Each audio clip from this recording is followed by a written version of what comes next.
Well, today I would like to talk about a couple of things that are really coming out of Washington that are somewhat concerning.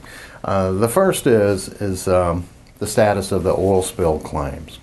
And what has happened, as we all know, is over the last year and a half, payments from the oil spill claim facility has been somewhat slow. And as a result, attorney generals from all of the Gulf states, including our Attorney General Pam Bondi, have joined in a joint resolution sent to Congress to ask them for a joint resolution. And as a result of asking for a joint resolution, the Department of Justice in Washington has now approved that. So primarily what we'll be looking at is some of the common complaints with oil spill claims.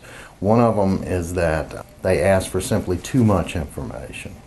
Then people are filing claims, sending information, but then they're asked for the same identical information once again. And the problem with this is a lot of it has proprietary information.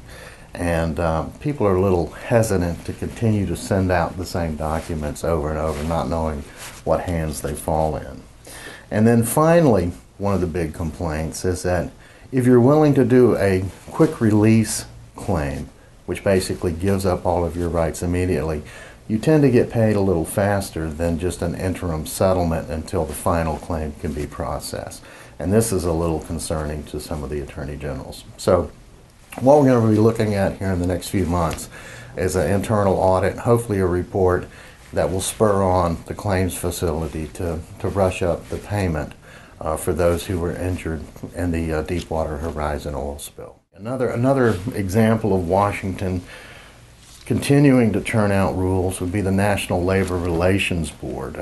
They recently passed a regulation that you had to have a poster in your workplace printed that gave workers the information that they could unionize.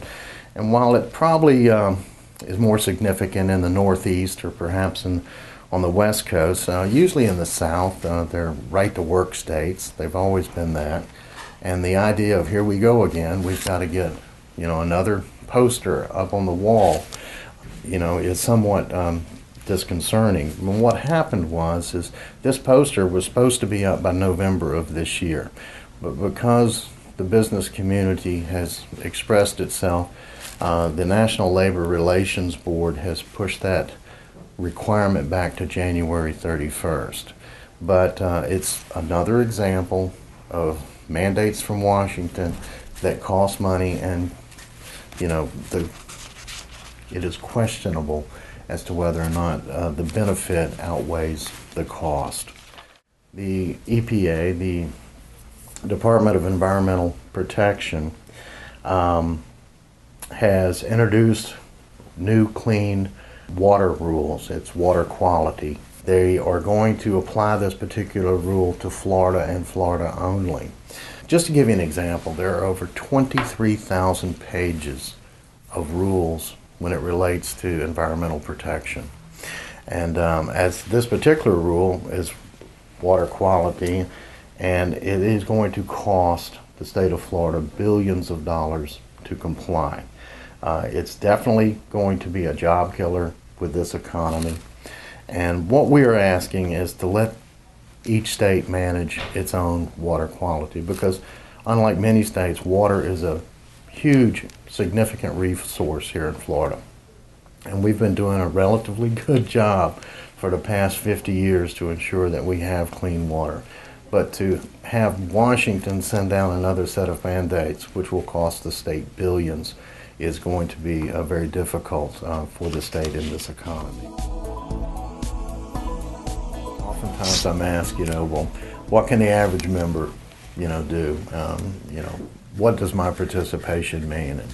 And it's incredible to me sometimes that our members underestimate their own power just by being a member. But one of the biggest things a member can do is to come up here when the legislature's in session and visit with their legislators. And we provide that opportunity every year. It's a tourism day, and this year it'll be on January the 18th. And this is a day that we like as many members that are interested, and usually there's a couple of hundred, come up here. And in the meantime, we have arranged for these folks to have interviews with a vast majority of our legislators from both parties, both political spectrums. There's almost no one we don't see. We spend some time with the Speaker and the President and various committee chairs. And this is an opportunity where a member, and perhaps even their constituent, can sit down and say, this is my problem. This is the economy, or this rule, or this regulation, or you can't tax me and here's why, because I'm barely making it now, or this is what this unemployment compensation is going to do to my business, or various requirements, whether it's property insurance or what have you. And nothing makes an impact as a legislature seeing a individual, real-life, working member of the restaurant and or lodging community sitting in their office talking to them about the issues. It is a significantly greater impact than any professional lobbyist or anybody else is going to have on a legislator. There are going to be some big bills. You're going to see, again, immigration. You're going to probably see something on destination resort casinos. But there's going to be fewer bills discussed in committees than probably that have been in the past. There will be far fewer bills that will make it through both chambers that will be sent to the governor. But again, to our members, if you want an impact, come up here, be with us. We'll get you in to see your legislators, and you need to voice your opinion, and it makes a significant impact.